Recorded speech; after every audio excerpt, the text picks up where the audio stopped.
Kung gusto nyong makaranas na parang may sinehan na sa bahay nyo guys, sobrang highly recommended ko tong projector na to. Ito nga pala si Wanbo Tito Pro Max new projector na aabot lang naman hanggang 120 inch, ganun kalupit. So tara, pag-usapan natin tong projector na to.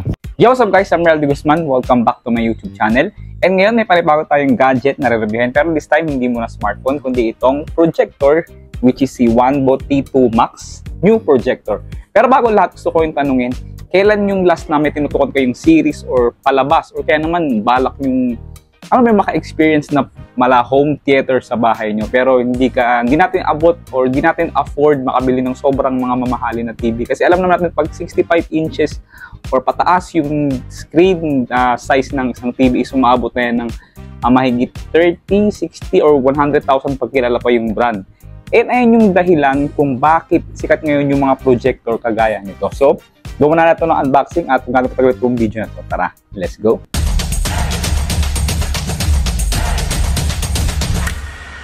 Okay, so actually guys, na-unbox ko na siya, na-testing ko na rin siya. Pero gusto ko lang pakita again sa inyo yung laman ng kanyang box. So, unahin mo natin of course yung mismong projector. Ayan, Wanbo Tito new Pro Max. Pro Max! Ay hindi, tama, projector pala. Pro Max tuloy.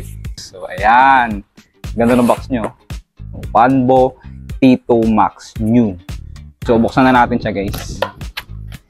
Ayan. Actually guys, no, talagang sobrang perfect ng mga ganitong projector, lalo na kung mas trip yung makatipid lalo. And wala pang 10,000 tong projector na to. So, sa laman ng box niya, yung mismong projector, and then may mga sticker pa siya nakasama, user manual, and then syempre yung kanyang power adapter. Ayan, kung tama yung pagkakasabi ko, no? And then yung mismong projector na guys. Ayan, ganda guys, oh. So sa likod niya, ayan, kung makikita nyo, no, yung kanyang audio jack, HDMI port, USB port, and then yung kanyang power port. Ayan, para pagbubuksan nyo. And then yung speaker, and then yung kanyang exhaust. Tapos sa harapan yung kanyang pangalawang or yung speaker pa, additional speaker. And then sa taas pala yung kanyang power button. So ayan, so yung sa baba guys, kung makikita nyo, meron na siyang sa gitna. Nakalimutan ko yung tawag dyan na naman eh. Medyo bablank ako ngayon. Pero yan, pwede kang maglagay dyan ng stand or tripod, diba? Kung sakaling ilalagay nyo sa kwarto nyo para may stand agad siya, diba? Yan. Siyempre, yung kanyang remote. Ang sosyalin ng remote niya guys, so tignan nyo. Wow! Siyempre, andyan yung mga buttons niya, power, volume up, volume down, back, menu, andyan na lahat kompleto yan. Tapos, dinala ko na rin siya ng mismong battery.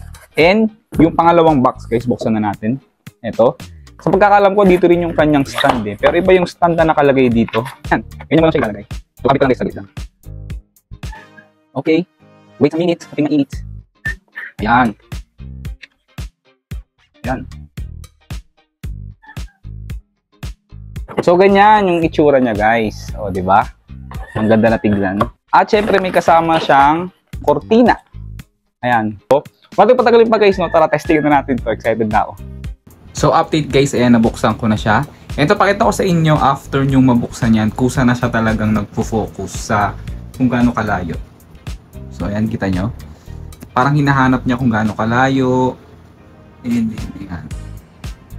So, yun. So, ayan, nag-focus na siya. Okay, so quick specification lang, pero yung pinaka-importante muna yung sasabihin ko, meron pala itong LED bulb life na 20,000 hours. So pang matagalan talaga siya kasi alam naman natin hindi naman madalas gamitin itong projector, so talagang tatagal at tatagal siya. Yung kanyang projection size guys, isaabot ng 40 to 120 inches. By the way, ito pala yung kanyang remote. Ito yung kanyang mga basic na pindutan kagaya ng power on and off switch, back, left and right, up and down, volume up, volume down, menu button, settings at play button. By the way guys, ito palang projector na to is meron na siyang Android 9 na built-in at may mga built-in apps na rin siya na kahit din nyo na i-download. At meron pa rin pala itong 360 degree all-around speaker. So talagang mararamdaman nyo kung gaano kaganda yung speaker niya mamaya. Napaparinig ko rin naman sa inyo. And ayan, na-setup ko na pala siya guys at na-connect ko na siya sa wifi namin. At sobrang dali lang naman yung i-setup at i-connect sa wifi na meron naman sa user manual. At pagkabukas nyo guys, ito yung makikita nyo mga installed na apps: NBA, Netflix, Disney+, Netflix, YouTube, Fox News, Facebook at napakadami pa talaga. Okay guys, so nung tinesting ko na siya guys, sobrang laki ng ginanda niya kumpara dun sa dating projector na nagamit ko. Alam nyo kung bakit?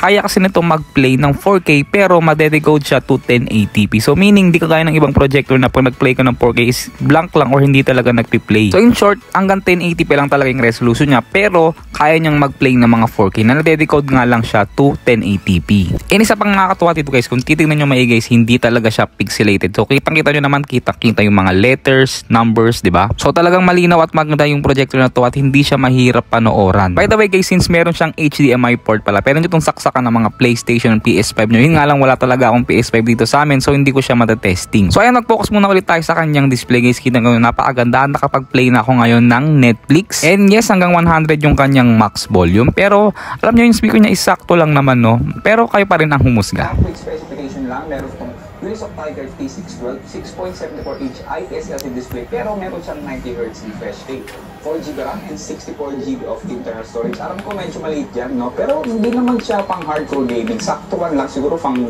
daily use.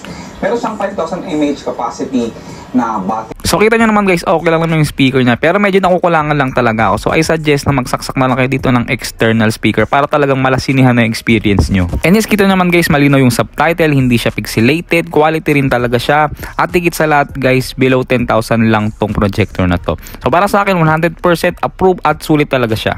At ayun lang guys, maraming salamat sa inyong lahat. Kung gusto mo itong video na to, give it a thumbs up. At syempre huwag mo kalimutan mag-subscribe. Peace!